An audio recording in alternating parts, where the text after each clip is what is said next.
এই ক্ষত শুকাবে না কোনোদিন, ফুরাবে না এই ঋণ আর তোমার রক্তে ভেজা মাটি বাংলার। তুমি চির অম্লান অক্ষত অব্যয় বাংলার সন্তান। এই দেশ স্বাধীনতা তোমারই অবদান। দর্শক, পড়ছিলাম বঙ্গবন্ধুকে নিয়ে কবি মঈনতাজের কবিতার অংশবিশেষ। 1975 সালের এই মাসেই বাঙালি হারিয়েছে হাজার বছরের শ্রেষ্ঠ বাঙালি বঙ্গবন্ধু শেখ মুজিবুর রহমানকে। ইতিহাসের নিষ্ঠুরতম হত্যাকাণ্ডের শিকার হন পরিবারের অধিকাংশ সদস্য। শোকের এই মাসে বিনম্র শ্রদ্ধা ও শোক জানিয়ে শুরু করছি আজকের সকাল। আমন্ত্রণ কেওয়াই স্টিল নিবেদিত সকাল 24-এ। আজ বৃহস্পতিবার 17 শ্রাবণ 1431 বঙ্গাব্দ, 1 আগস্ট 2024 খ্রিস্টাব্দ। আপনাদের সাথে রয়েছি আমি সারিকা তাবাসসুম। দর্শক, বলছিলাম শুরু হলো শোকের মাস আগস্ট। 1975 সালের 15 আগস্ট সব পরিবারে নিহত হন জাতির পিতা বঙ্গবন্ধু শেখ মুজিবুর রহমান। শোকের মাসের প্রথম প্রহরে রাজধানীর ধানমন্ডি 32 নম্বরে জাতির পিতার প্রতিকৃতিতে শ্রদ্ধা জানায় বঙ্গবন্ধু পরিষদ। এর আগে 15 আগস্ট নিহতদের স্মরণে মোমবাতি প্রজ্বলন কর্মসূচি পালন করে ছাত্রলীগ। বুধবার সন্ধ্যায় শাহবাগে জাতীয় জাদুঘরের সামনে এ কর্মসূচি পালন করে ছাত্র সংগঠনটি।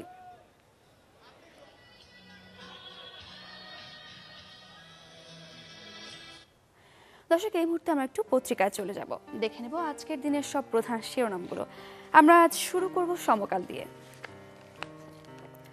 কর্মসূচিতে পুলিশের বাধা, সংঘর্ষ, আটক শতাধিক। সুপ্রিম কোর্ট চত্বরে বিক্ষোভ, ঢাবির শিক্ষক শিক্ষার্থীর পদযাত্রা ঘিরে ধস্তাধস্তি। মার্চ ফর জাস্টিস, বিভিন্ন স্থানে শিক্ষার্থী সহ আহত 90। রাজশাহীতে ঝটিকা মিছিল, বরিশালে দফায় দফায় লাঠি পেটা, সিলেটে সাউন্ড গ্রেনেড ও কাঁদানে গ্যাস, চট্টগ্রামের আদালত পাড়ায় বিক্ষোভ। সাবেক ছাত্রলীগ নেতাদের তোপে কাদের রাজ্জাক, কাদের উদ্দেশ্যে ভুয়া ভুয়া ধ্বনি। ডক্টর রাজ্জাককে বলা হয় ওনার ছেলে সরকারের বিরুদ্ধে পোস্ট দেয়। সাবেক ছাত্রলীগ নেতাদের তোপের মুখে পড়লেন আওয়ামী লীগের সাধারণ সম্পাদক এবং সড়ক পরিবহন ও সেতুমন্ত্রী ওবায়দুল কাদের। সাবেক ছাত্র নেতাদের অনেকে ওবায়দুল কাদেরকে লক্ষ্য করে ভুয়া ভুয়া বলেও স্লোগান দেন। অন্যদিকে দলের সভাপতি মণ্ডলীর সদস্য ও সাবেক কৃষিমন্ত্রী ডক্টর আব্দুর রাজ্জাককে দেখেও হৈ হুল্লোড় করেছে তারা।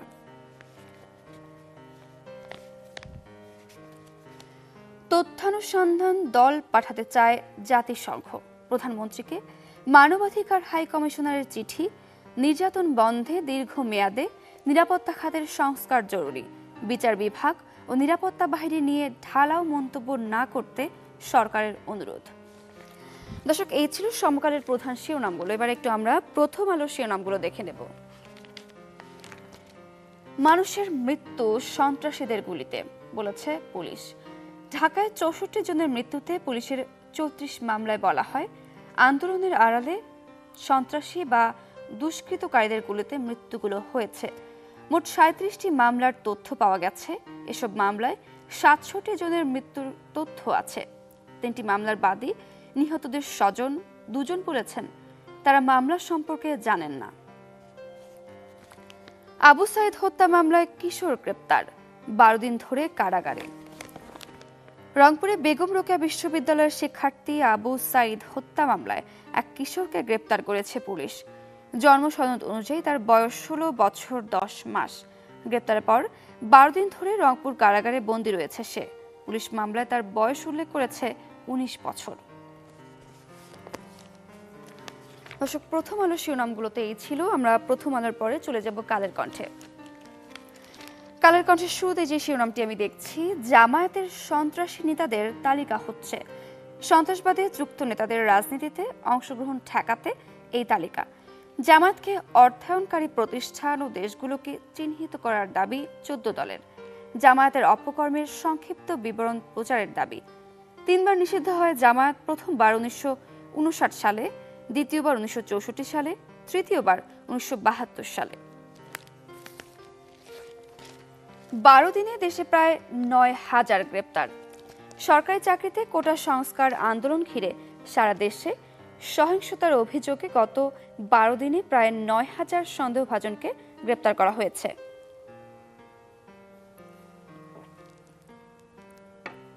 যুদ্ধ ছড়িয়ে পড়ার ঝুঁকিতে মধ্যপ্রাচ্য, হামাস প্রধানের হত্যাকাণ্ড। ইরানের তেহরানে হামাসের রাজনৈতিক শাখার প্রধান ইসমাইল হানিয়াকে হত্যার জেরে মধ্যপ্রাচ্যের স্থিতিশীলতার হুমকির মুখে পড়েছে বলে আশঙ্কা করা হচ্ছে। এই হত্যাকাণ্ডের জন্য ইসরায়েলকে দায়ী করেছে হামাস ও ইরান। এ বিষয়ে মন্তব্য না করলেও হানিয়াকে হত্যার অঙ্গীকার করে আসছিল ইসরায়েল। দর্শক, একটি আন্তর্জাতিক খবরও আমরা পড়ছিলাম কালের কণ্ঠের পরে। এবার আমরা একটু চলে যাব দৈনিক ইত্তেফাকে। ছাত্র বিক্ষোভে লাঠিচার্জ, সংঘর্ষ, আহত শতাধিক। পাশাপাশি আরেকটি শিরোনাম, শিক্ষা কার্যক্রম নিয়ে নানা চিন্তা, সবার আগে এইচএসসি পরীক্ষা শেষ করার পরিকল্পনা। আজ নির্দেশনা দেবে শিক্ষা বোর্ড। সিটি কর্পোরেশন বাদে অন্য সব সরকারি প্রাথমিক বিদ্যালয় খুলবে 4 আগস্ট। দর্শক, আপনাদেরকে আরেকটু বিস্তারিত জানিয়ে রাখি। প্রাথমিক ও গণশিক্ষা মন্ত্রণালয়ের প্রজ্ঞাপনে বলা হয়, চলমান কারফিউর সময়সীমা বিবেচনায় বিদ্যালয়গুলোর পাঠদানের সময় ঠিক করবেন জেলা প্রাথমিক শিক্ষা কর্মকর্তা। এর আগে গেল 24 জুলাই শিক্ষার্থীদের নিরাপত্তা বিবেচনা করে প্রাথমিক বিদ্যালয় অনির্দিষ্টকালের জন্য বন্ধ ঘোষণা করা হয়। দর্শক, দৈনিক ইত্তেফাকের শিরোনাম আমরা পড়ছিলাম, সেই সাথে নিচের দিকে আরেকটি শিরোনাম আমরা দেখছি, কার গুলিতে কত হতাহত আমরা প্রকাশ করব। স্বরাষ্ট্রমন্ত্রী আসাদুজ্জামান খান কামাল বলেছেন, কোটা আন্দোলন ঘিরে সহিংসতার ঘটনায় কার গুলিতে কতজন হতাহত হয়েছে সেটা আমরাও প্রকাশ করব। তিনি বলেন, শিশু কিশোরদের সামনে রেখে তাদের পেছনে ছিল আসল ব্যক্তিরা। দর্শক, দৈনিক ইত্তেফাকের শিরোনামগুলো এক নজরে আমরা দেখে নিলাম। এবার সবশেষে বণিক বার্তার শিরোনামগুলো দেখে নেব। বাংলাদেশের সঙ্গে আলোচনা স্থগিত করেছে ইইউ। অংশীদারিত্ব ও সহযোগিতা চুক্তি। সেপ্টেম্বরে অংশীদারিত্ব ও সহযোগিতা চুক্তির প্রথম দফা আলোচনা হওয়ার পরিকল্পনা ছিল। বাংলাদেশে বর্তমান পরিস্থিতির আলোকে এটি স্থগিত করা হয়েছে। পরবর্তী দিনক্ষণ এখনো ঠিক করা হয়নি বলেছেন নাবিলা মাসরিলা, মুখপাত্র ইউরোপীয় কমিশন। আন্দোলনের সহিংস দমনের নিন্দা 2 মার্কিন সিনেটরের। বাংলাদেশে কোটা সংস্কার আন্দোলন দমনে আইন শৃঙ্খলা রক্ষাকারী বাহিনীর বল প্রয়োগের নিন্দা জানিয়ে বিবৃতি দিয়েছেন 2 মার্কিন সিনেটর। পুলিশের বাধা ও লাঠিচার্জ উপেক্ষা করে মার্চ ফর জাস্টিস কর্মসূচি পালিত, আটক শতাধিক, আহত অর্ধ শতাধিক। দর্শক, এই ছিল আজকের পত্রিকার প্রধান শিরোনামগুলো। দর্শক, গেল 23 জুলাই ইলিশ ধরার উপর নিষেধাজ্ঞা তুলে নেওয়া হয়েছে এবং এখন চলছে ইলিশ ধরা 1 সপ্তাহ হয়ে গেল। আমরা সেখানকার পরিস্থিতি জানবো, কেমন চলছে বাজার। আমরা চলে যাব বরগুনাতে। বরগুনা থেকে যুক্ত হচ্ছেন আমাদের সহকর্মী আবু জাফর সালে। আবু জাফর সালে, 1 সপ্তাহ হয়ে গেল ইলিশ ধরা নিষেধাজ্ঞা তুলে নেওয়া হয়েছে, কেমন চলছে বাজার, সেই সাথে দাম কেমন পড়ছে এবং ইলিশ কেমন পাওয়া যাচ্ছে? সারিকা, আপনি যেমনটি বলেছিলেন যে আসলে গত মে থেকে 23 জুলাই পর্যন্ত 65 দিনের যে নিষেধাজ্ঞা ছিল গভীর সমুদ্রে অর্থাৎ সকল ধরনের মাছ শিকারে যে নিষেধাজ্ঞাটি ছিল সেটি 23 জুলাই কিন্তু শেষ হয়েছে। তবে 23 জুলাই শেষ হওয়ার পরে কিন্তু সমুদ্রে কিন্তু যে মাছ ধরার যে কথা ছিল জেলেদের, আসলে তারপর থেকে দুর্যোগপূর্ণ আবহাওয়া থাকার কারণে আসলে অনেক ট্রলারই গভীর সমুদ্রে আসলে মাছ ধরতে যেতে পারেনি। তো মাঝখানে হয়তো 3-4 দিন একটু আবহাওয়া ভালো থাকায় এবং সাগর উত্তাল কম থাকায় আসলে কিছু ট্রলার তিনি মাছ শিকারে গিয়েছিল।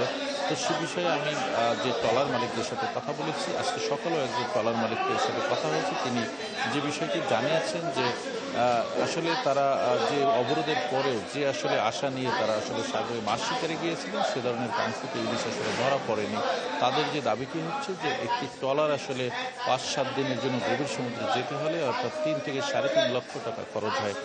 তো আসলে তারা যে মাছ শিকার করেছেন বা যে মাছ পেয়েছেন তাতে হয়তো বা 2 লাখ টাকা বিক্রি করতে পারবেন, অর্থাৎ তাদের কিন্তু আসলে লোকসান হচ্ছে। তাদের যে দাবিটি হচ্ছে যে আর আরেকটি বিষয়, যে বিষয়টি জানিয়েছেন যে আসলে হঠাৎ করে আবার আবহাওয়া আসলে খারাপ হয়ে যাওয়ার কারণে ট্রলার কিন্তু ফিরে আসতে হয়েছে। তো আসলে সব মিলিয়ে আসলে যে ইলিশ, কাঙ্ক্ষিত যে ইলিশ, সেটি কিন্তু বাজারে নেই। তো আজকের যে পাথরঘাটা মৎস্য অবতরণ কেন্দ্র, সেখানে কিন্তু আসলে যে ইলিশ বিক্রি হচ্ছে, অর্থাৎ পাইকারি বাজারে যে ইলিশ বিক্রি হচ্ছে কেজির উপরে, 1 কেজির উপরে যে ইলিশটি, সেটি পাইকারি বাজারে বিক্রি হচ্ছে 60,000 থেকে 65,000 টাকা মন, যেটি আসলে খুচরা বাজারে যে 1600 থেকে 1700-1800 টাকা পর্যন্ত কেজি দরে বিক্রি হচ্ছে, এবং যে 1 কেজির নিচে যেটি মাঝারি ইলিশ 800 থেকে 1000 গ্রামের, সেটি কিন্তু পাইকারি বাজারে 50 থেকে 55,000 টাকা কেজি দরে মন বিক্রি হচ্ছে, যেটি কেজি কিন্তু আসলে 14 থেকে 1500 টাকা কেজি দরে বিক্রি হচ্ছে। তো আসলে এই যে ইলিশের দাম, সেটি কিন্তু অবরোধকালীন সময় যখন অল্প কিছু ইলিশ ছিল, তখনও কিন্তু দামটা এমনই ছিল। তো আসলে এই যে বাজারে ঊর্ধ্বগতির যে বাজারে আসলে যে ইলিশের যে দাম, আসলে সেটি ক্রেতারা একেবারেই হতাশ। আসলে ক্রেতাদের নাগালের বাইরে, এমনকি আসলে ক্রেতারাও মনে করেন। তবে অন্যান্য প্রজাতির যে মাছগুলো, সেটি বাজারে, সামুদ্রিক যে মাছ, সেটি বাজারে কিছুটা আসলে দেখা যায়। এই ছিল বরগুনা থেকে সর্বশেষ। আবু জাফর সালেহ, আপনাকে অসংখ্য ধন্যবাদ। দর্শক, আমরা ইলিশের বাজার পরিস্থিতি নিয়ে জানছিলাম। সহকর্মী আবু জাফর সালেহ এটিও আমাদের জানাচ্ছিলেন আবহাওয়া খুব একটা অনুকূলে নেই। দর্শক, আমরা একটু আবহাওয়া বার্তায় চলে যাব। আজ সারা দেশে বৃষ্টির সম্ভাবনা রয়েছে এবং ঢাকাতে আমরা সকাল থেকে আজ বৃষ্টি দেখেছি। অন্যান্য বিভাগগুলোর কি পরিস্থিতি আমরা এক নজরে জেনে আসবো। সেই সাথে গেল 24 ঘন্টার তাপমাত্রার রেকর্ডও আমরা জানবো।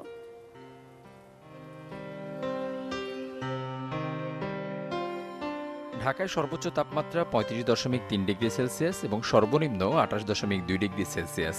রাজশাহীতে সর্বোচ্চ 36.2 এবং সর্বনিম্ন 28 ডিগ্রি সেলসিয়াস। রংপুরে সর্বোচ্চ 36.2 এবং সর্বনিম্ন 28.5 ডিগ্রি সেলসিয়াস। ময়মনসিংহে সর্বোচ্চ 33.4 এবং সর্বনিম্ন 27.5 ডিগ্রি সেলসিয়াস। সিলেটে সর্বোচ্চ 32.8 এবং সর্বনিম্ন 26 ডিগ্রি সেলসিয়াস।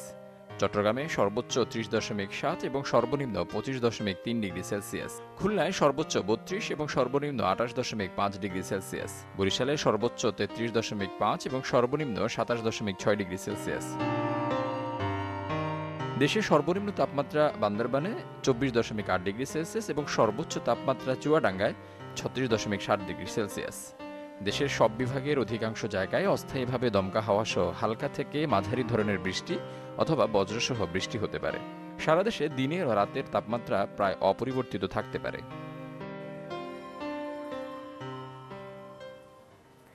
আবহাওয়া বার্তাটি জানছিলাম। দর্শক, এই মুহূর্তে আপনাদের একটি বিষয় আমি জানিয়ে দিতে চাই। চলমান পরিস্থিতিতে পর্যটন খাত ভীষণ ক্ষতিগ্রস্ত। দর্শক, আমরা এই বিষয়ে আরও জানবো। আমাদের সাথে বান্দরবান থেকে যুক্ত হচ্ছেন সহকর্মী ইয়াসিনুল হাকিম। দর্শক, আরেকটি বিষয় আপনাদের জানিয়ে রাখি, এই মুহূর্তে পর্যটন কেন্দ্রগুলো খা করছে। এ বিষয়ে আরও বিস্তারিত আমরা জানবো। ইয়াসিনুল হাকিম, আমরা বলছিলাম চলমান পরিস্থিতিতে খা করছে পর্যটন স্পটগুলো। ট্রাভেল এজেন্সি, হোটেল, মোটেল, রেস্তোরাঁ আর পরিবহন খাত মুখ থুবড়ে পড়েছে। এই অবস্থায় বান্দরবানের পরিস্থিতি আমরা জানবো। আমরা বলছিলাম বান্দরবান থেকে যুক্ত হচ্ছেন আমাদের সহকর্মী ইয়াসিনুল হাকিম। ইয়াসিনুল হাকিম, আমরা বলছিলাম চলমান পরিস্থিতিতে পর্যটন কেন্দ্রগুলো খা করছে, সেই বিষয় একটু আপনার কাছ থেকে জানতে চাই। সেই সাথে আরেকটি বিষয় আমরা জানতে চাই, আজ তো বৃহস্পতিবার, সাপ্তাহিক ছুটি। এই ছুটি ঘিরে ব্যবসায়ীরা কতটা প্রত্যাশা রাখতে পারছে? সারিকা, আসলে বলতে গেলে বিভিন্ন কারণে কিন্তু, বিভিন্ন সংঘর্ষ, বিভিন্ন ঘটনার কারণে কিন্তু পার্বত্য জনপদে পর্যটক আসা অনেকটা আসলে কমিয়ে দিয়েছে। সেই ক্ষেত্রে বলতে গেলে গত চলিত বছরে এপ্রিল মাসের যে 2 তারিখ ব্যাংক ডাকাতি, 3 তারিখে ব্যাংক লুট হয়ে যাওয়া বিভিন্ন ঘটনার কারণে কিন্তু বান্দরবানের 3টি উপজেলায়, রুমা এবং রংছড়ি, 5 উপজেলায় পর্যটক ভবনে নিরুৎসাহিত করছে প্রশাসন পর্যটকদের নিরাপত্তার কথা বিবেচনা করে। বাকি যে পর্যটক কর্মসূচি, যে 74টি পর্যটন কেন্দ্র রয়েছে, সেগুলো সবগুলো করা রয়েছে। বিশেষ করে নীলাচল, মেঘলা, শৈলপ্রভা, নীলগিরি, নীলদিগন্ত শুরু করে বিভিন্ন পর্যটন স্পট গুলো খোলা রয়েছে। তবে সেখান থেকে কিন্তু এখন আগের মতো যে আশানুরূপ যে পর্যটক আসার কথা, সেগুলো কিন্তু আসছে না। আমরা দেখেছি ঈদের যে 2টি ঈদ গেল, ঈদুল আজহা, ঈদুল ফিতর, এই 2টি ঈদে কিন্তু পর্যটকের আশা অনুরূপ সারা পায়নি এখানে পর্যটক সংশ্লিষ্টরা। আমরা কথা বলেছিলাম বেশ কিছু হোটেল মোটেল মালিকের সাথে, তারা বলছে যেহেতু আজকে এর পরে কালকে এবং পরশুদিন 2টি সরকারি ছুটি রয়েছে, সেক্ষেত্রে তাদের বুকিং কেমন ছিল সে বিষয়ে জানতে চেয়েছিলাম। তারা আমাদেরকে জানিয়েছে গুড়ি গুড়ি বৃষ্টি এবং এই কয়েকদিনের যে কারফিউ থাকা বা এর কারণে কিন্তু এখানে বেশ কিছু পর্যটক যারা এসেছিল 160 জনের মতো পর্যটক তারা আটকা পড়েছিল। এরপরে প্রশাসন সহযোগিতা তাদেরকে এখান থেকে তাদের গন্তব্যে পৌঁছে দেওয়া হয়। এই নিয়ে কিন্তু আসলে পর্যটকদের আশা কিন্তু দেশের এই অস্থিতিশীল পরিস্থিতি এই কিছুদিন বিরাজ থাকার কারণে কিন্তু এই আজকে বললে তেমন বুকিং নাই বললো তারা আমাদেরকে জানিয়েছে।